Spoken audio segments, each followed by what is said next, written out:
folks, Izzy Epstein here from 2 Hour Lunch. As you can see, we are starting a new aquaponics project. Our old system that we've been showing to you for a number of weeks now was kind of a sample test, trial period, just to see if we could make it work and how it worked. But now we're ready to step up our game. We've got a couple of IBC tanks. We took a new fingerling delivery today of some new tilapia, blue Nile, and we're going to be doing some new grow beds, new fish tank, and we'll show you that as we construct and get ready to build all this stuff out and set it up, and we'll show you how we're going to do everything. So rock and roll. It's going to be good. We have determined that what we're going to do is use one of these full tanks for the fish tank, and we're going to use the other one over there to build grow beds. We'll get two good-sized grow beds out of that IBC tank, and this tank will be for our fish. And what we're going to do first is we're going to cut it open on the top to have access. We'll cut a square out of the center here, and we will put the part on a piano hinge or something so that it can open and close with maybe a small latch or something like that. And then we're going to clean it out on the inside. We'll do some scrubbing and whatnot, and then we will paint it. We'll paint it a dark color so that the UV will protect this plastic from UV, and it'll also inhibit the growth of algae. And then we will fill it up and let the water settle and fill, and we'll do some water testing, and then we'll begin to integrate it, put some fish in it, and integrate it into the system.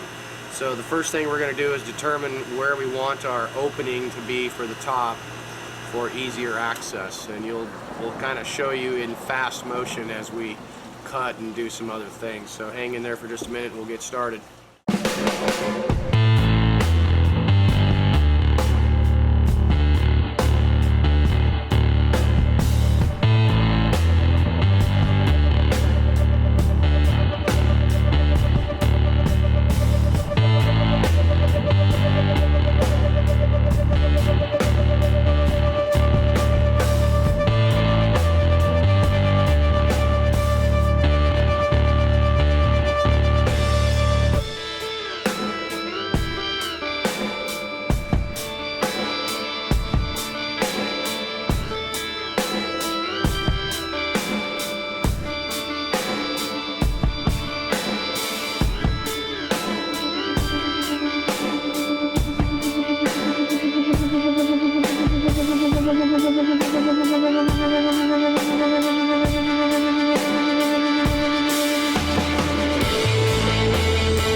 So here we are getting ready to build the actual grow bed out of an IBC. Now you can see right from the get-go that we are not taking the top of the IBC and the bottom of the IBC. We're actually taking the sides of the IBC. There's a very good reason for that. A, we won't have to worry about the big cap on the top. I mean, you can use that, and I have seen people use this where it's to put the bell siphon right there, which is fine. But then you also got the outlet down here. The biggest concern for me, though, is actually that you can see on the top that this has got ridges, and valleys. Okay, it's not flat. The sides are actually flat.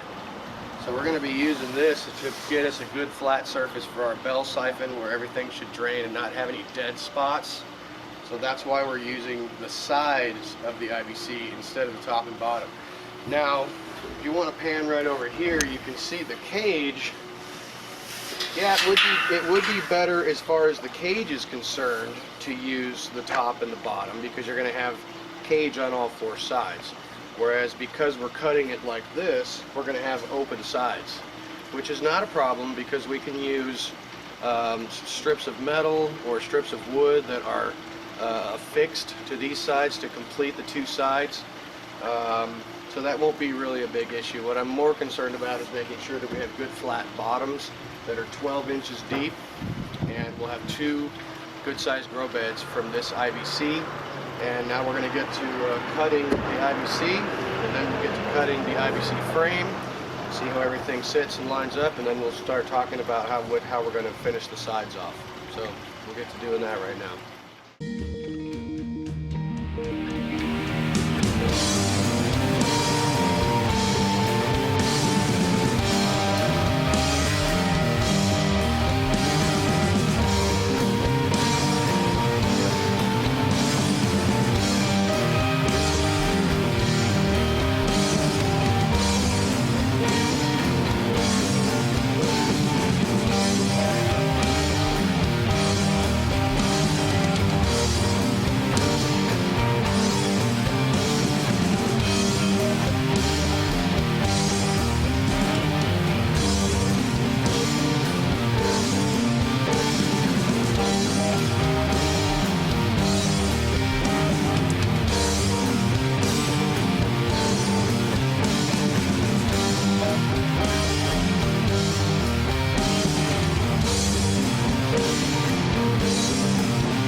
Alright folks, so here we are again. We are getting ready to do some destruction to the aquaponics system in order to rebuild. So what we've done is we've cut off the flow of water to this grow bed, and that one, and the center one. So those three grow beds will continue to cycle the fish tank, and we're going to clean these out and begin to transport either the plants if we decide we want to save any, or just the rocks and the gravel and the water to the new grow beds.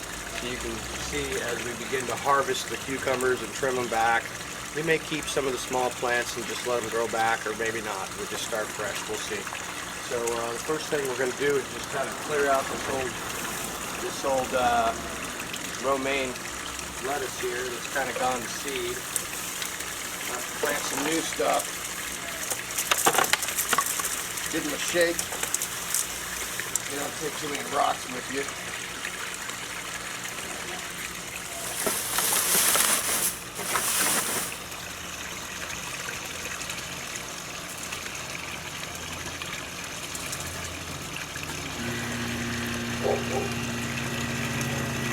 And just clean out some debris.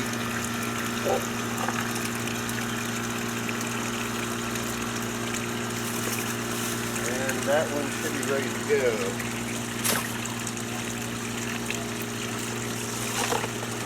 Now this gravel here is all nitrified, has all the good bacteria in it, and is ready for planting. So definitely going to reuse this stuff. And now we're going to harvest the cucumbers.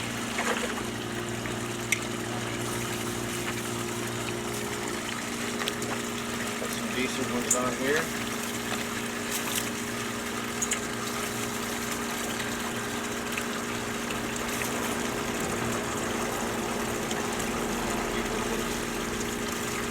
We'll just take the big ones. load of cucumbers.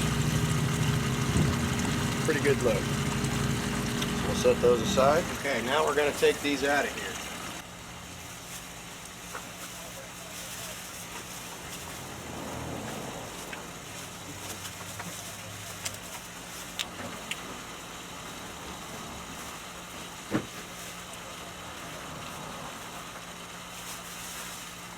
Now we're actually digging out a spot for the sump tank, which is our 85-gallon existing fish tank, is going to be buried in the ground right here. Not all the way, just a little bit.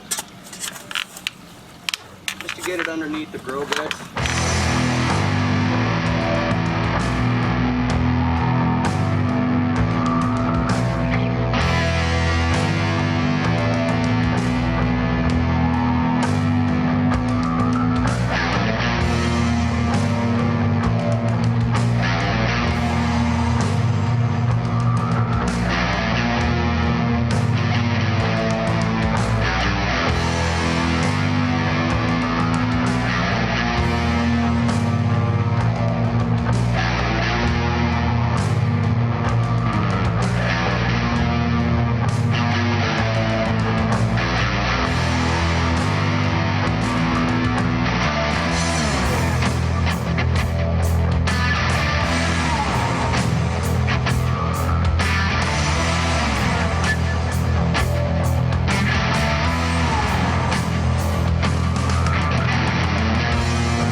We got these things basically in place. We're going to level them out, probably raise them up just a little bit with some 2x4s and 2x6s across, and you can check that out.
Alright folks, it looks like just about everything is done. We've got the system built and we're just going to be building the hoop house for it probably next week. We're going to be pretty busy here with Sabbath and the Passover and the Feast of Unleavened Bread, so it's going to be a pretty busy schedule for just a little while. And we'll walk you through this thing and show you what everything looks like.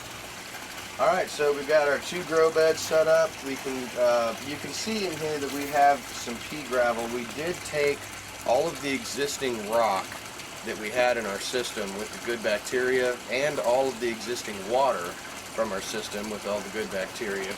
And those are used mostly, to supplement this. We did have to add some additional rock, so we may have additional cycling that we need to do, but things are looking good right now. I did take a test reading today. As you can see here, this is our nitrite, which is at 0, which is looking great. And this is our ammonia, which is mostly yellow, maybe just hinting on some green, so that's not a problem at all. So everything looks like it's cycling pretty good. We did have some mucky water down here for a couple of days because of the new rocks. We had to wash, and the water is clear now and the sediment has settled to the bottom, so everything's looking pretty good. There are actually a handful of baby fish in there that were born in there that were just kind of left over in the bottom dregs of water as we moved the tank. You saw us employing our Egyptian mechanical skills there, some Egyptian engineering. So the water is cycling through these 2 grow beds and going into the sump. And then you can see over here, check out the fish tank. I'll turn off the water so you can see. Now this water was really cloudy and dirty for a while. You couldn't see the bottom at all. But now it is starting to clear out. It's not as clear as it will be. It's the sump tank cleared out first, and this will clear up as it goes. It's definitely getting a little better. So now that we've got good readings on the stuff, I'm going to go ahead and feed the fish. I haven't fed them in a day, just to let the water, clear up. Also, we've got they're definitely happy in this big tank. They got plenty of room to cruise around. We've got about 18 large tilapia, largish, some good size, full size almost, and then some that are smaller females, and we still have some pregnant fish in there, so we may have even more babies. And then in here we've got a whole buttload of fry that we picked out of the system because the males were being a little aggressive and kind of forcing them to spit out their babies. So we captured the babies and give them a little food and see if they want to eat. But everybody looks pretty happy. We've got 4 fingerlings in this big tank along with the large fish, and the large fish don't seem to be terribly interested in messing with those fingerlings, which is good. I kind of had a sinking suspicion that the large fish were going to eat the fingerlings, but they did not, at least not yet. So that's so far so good. And I'll throw a little bit of this really small diameter fish food into the bottom, see if them babies can get some of that. But we should be looking pretty good. Now pretty soon here, as soon as we get some time, we'll put the hoop house over, curving down, and we can always add more grow beds. We've laid down this little rock pathway, and the transporting of that tomato plant was a real pain in the butt. That thing is incredibly unwieldy, but it did work. It didn't suffer too much shock. You can see there's a little bit of wiltage at the tips, but it'll be okay. It's producing a whole bunch of beefsteak tomatoes. The transplantation of our cabbage, our onions, and our bell peppers seems to be complete and working. Everything seems to be working real nice. So that's it. It's a successful build so far. We may have a little bit of tweaking to do, but right now everything seems to be working great. And that's it, folks.